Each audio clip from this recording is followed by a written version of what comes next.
ভুলে গেছো? না তো। খুব চুপচাপ যে। এটাই তো চেয়েছিলে। বলেছিলাম বুঝি। বুঝে নিলাম। বেশি বুঝলে না তো? একদম না। কি করব বলো? ধন্যবাদ আপনাকে ধন্যবাদ কেন? শিক্ষা দেওয়ার জন্য। কিসের শিক্ষা? মানুষ কিভাবে চিনতে হয়, একা কিভাবে চলতে হয়, অতিরিক্ত বিশ্বাস না করা, ধোঁকা কিভাবে দিতে হয়। আর কিছু? না বলাই থাক। অবহেলা কি বেশি করেছি? একদমই না। ক্ষমা হয় না? আমি তো কেউ না। তুমি আমার সব।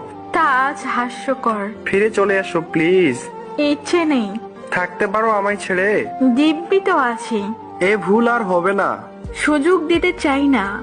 এভাবে বলতে পারলে? বাধ্য হলাম। তুমি আমায় বুঝলে না। চেষ্টা করি না আর। আগে তো সবাই বুঝতে। বোকা ছিলাম তো। তুমি না আমায় ভালোবাসো? ভাবলেও ঘৃণা হয়। আর কষ্ট